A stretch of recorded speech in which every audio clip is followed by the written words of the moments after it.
Halo teman-teman semua, perkenalkan nama saya Gionel Dimelianusora dengan NIM 43124073. Jadi sebelum saya memulai penjelasan, izinkan saya menyampaikan sedikit gambaran yang sering kita temui dalam kehidupan kita sehari-hari. Nah, dalam kehidupan kita sehari-hari, kita sering bertemu dengan orang yang dimana dia mampu berbicara dengan jelas dan mudah dan dipahami. Tetapi juga ada yang sulit dimengerti meskipun sebenarnya dia memiliki ide yang baik. Nah, hal ini menunjukkan bahwa cara penyampaian pesan itu memiliki peran yang sangat penting dalam komunikasi. Nah, berdasarkan hal tersebut, maka pada kesempatan kali ini saya akan membahas tentang public speaking dalam komunikasi.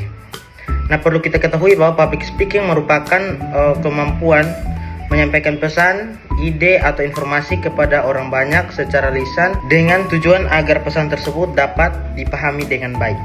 Nah, dalam ilmu komunikasi, public speaking menjadi salah satu bentuk komunikasi yang sangat penting karena berkaitan langsung dengan bagaimana seseorang menyampaikan pesan kepada audiens secara efektif. Nah, dalam kehidupan kita sehari-hari, public speaking sering kita lakukan, baik secara sadar maupun tidak. Contohnya saat presentasi di kelas, berbicara dalam diskusi, menyampaikan pendapat dalam organisasi, bahkan saat berbicara di depan kelompok kecil. Namun, tidak semua orang mampu melakukan public speaking dengan baik. Nah, banyak yang merasa masih gugup atau kurang percaya diri, atau bahkan kesulitan dalam menyampaikan ide secara jelas dan terstruktur. Nah, public speaking dalam komunikasi tidak hanya berfokus pada isi pesan, tetapi juga pada cara penyampaian, cara berbicara, intonasi suara, ekspresi wajah, serta bahasa tubuh sangat mempengaruhi bagaimana pesan diterima oleh audiens. Nah, jika kita menyampaikan pesan kurang baik, maka pesan yang sebenarnya bagus itu bisa menjadi sulit dipahami.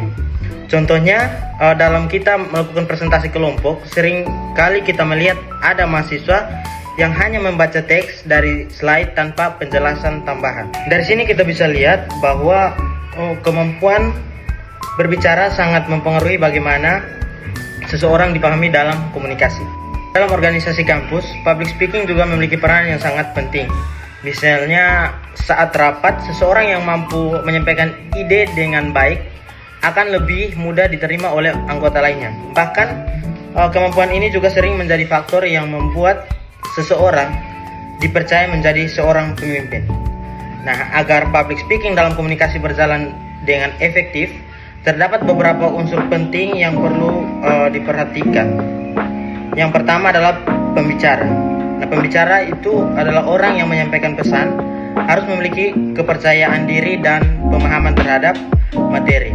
Kemudian yang kedua adalah pesan, yaitu isi yang disampaikan harus jelas, terstruktur, dan mudah dipahami. Kemudian yang ketiga adalah audiens, yaitu kita harus memahami siapa yang kita ajak bicara agar penyampaian dapat disesuaikan.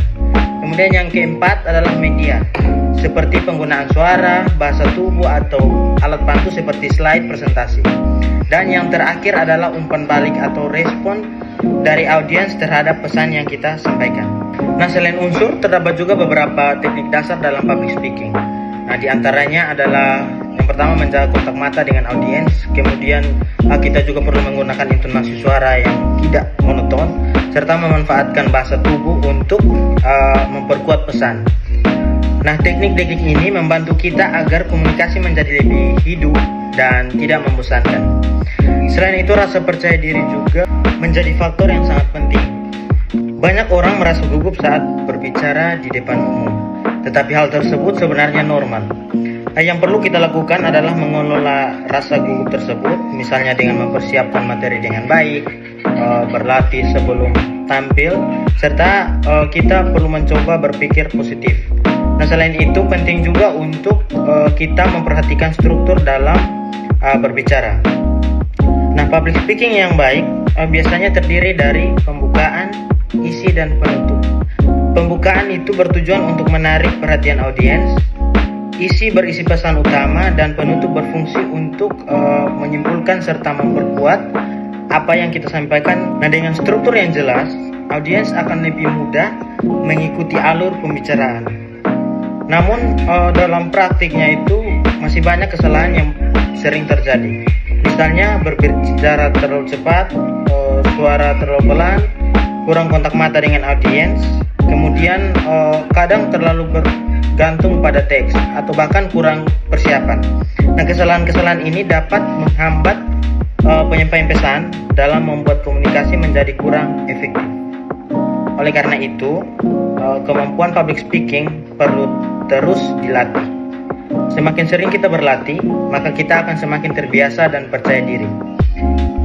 Kita bisa mulai dengan hal-hal sederhana, seperti berbicara di depan teman, latihan di tempat cermin, atau mencoba aktif dalam diskusi.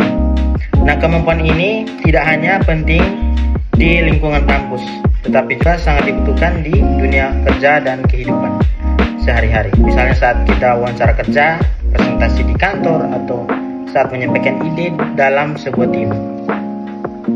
Orang yang memiliki kemampuan public speaking yang baik itu biasanya lebih mudah menyampaikan gagasan.